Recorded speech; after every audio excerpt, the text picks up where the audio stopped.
Oil palm වගාවත් ඒ වගාව වගේ 13 ගුණයක් ලාභදායක කියන කාරණා බෙදාගෙන හිටියද? මේ ඔයිල් පාම් අපි කටුපොල් විදිහටත් හඳුන්වනවා. මේ කටුපොල් වලින් ලබා ගන්න ප්‍රධාන වැලියු ඇඩඩ් ප්‍රොඩක්ට් එක තමයි මේ පාම් ඔයිල් කියන්නේ. මේ කටුපොල් වලින් ලබා ගන්න මේ පාම් ඔයිල් වලින් තමයි අපි එදිනෙදා භාවිතා කරන ගොඩක් ප්‍රොඩක්ට්ස්. ඒ කියන්නේ confectionaries, bakery items, ඒ වගේම soaps, detergents වගේ items ගොඩක් manufacture කරන්නේ. මේ ලංකාව පුරා හෙක්ටාර 11000ක වපසරියක මේ පාම් ඔයිල් වගා කරලා තිබෙනවා. ලංකාවේ මේ අවුරුද්දක පාම් ඔයිල් ඩිමාන්ඩ් එක එහෙම නැත්නම් කන්සම්ප්ෂන් එක මෙට්‍රික් ටොන් 220000ක් විතර. මේ මෙට්‍රික් ටොන් 220000න් 112යි මේ ලංකාව ඇතුළේ නිපද වෙන්නේ. ඊටු 88%ම අපි පිට රටින් ගෙන්නන්නේ. මෙතන තියෙන සුවිශේෂම කාරණය තමයි 2021 මේ පාම් ඔයිල් වගාව ලංකාව ඇතුළේ තහනම් කළා. මේ තහනම් කිරීමට ප්‍රධාන හේතු වශයෙන් දැක්ුවේ පාම් ඔයිල් වගාවට තිබෙන water resources එහෙම නැත්නම් ජල මූලාශ්‍ර සිඳී යනවා කියන කාරණය. මේ 2021 පනවපු පාම් ඔයිල් බෑන් එක ක්‍රියාත්මක වෙන්නේ දැනට අලුතෙන් පාම් ඔයිල් වගා කරන්න බෑ සහ දැනට වගා කරලා තියෙන පාම් ඔයිල් සෑම වසරකම 10% වෙන ක්‍රොප් එකක් මගින් රිප්ලේස් කළ යුතුයි. හැබැයි මේ පාම් කල්ටිවේෂන් එක ස්පෙෂලිස්ට්ලාට අනුව මේ පාම්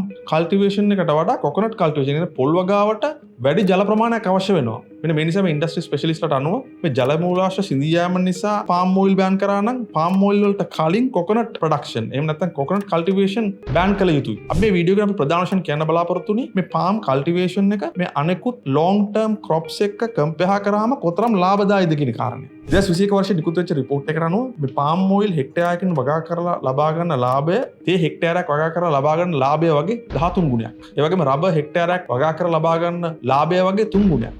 ඊට අමතරව කොකොනට් එහෙම නැත්නම් පොල් වගා කරලා ලබා ගන්න ලාභය වගේ 2 ගුණයක්. මේ ප්ලාන්ටේෂන් බිස්නස් එක පටන් ගන්නට අයිඩියා එකක් තිබෙන පුද්ගලයන්ට තියෙන සතුටුදායකම ආරංචිය තමයි වත්මන් රජය මේ පාම් කල්ටිවේෂන් බෑන් එක ඉවත් කරන්නට සලකා බලමින් ඉන්නවයි කියන කාරණය.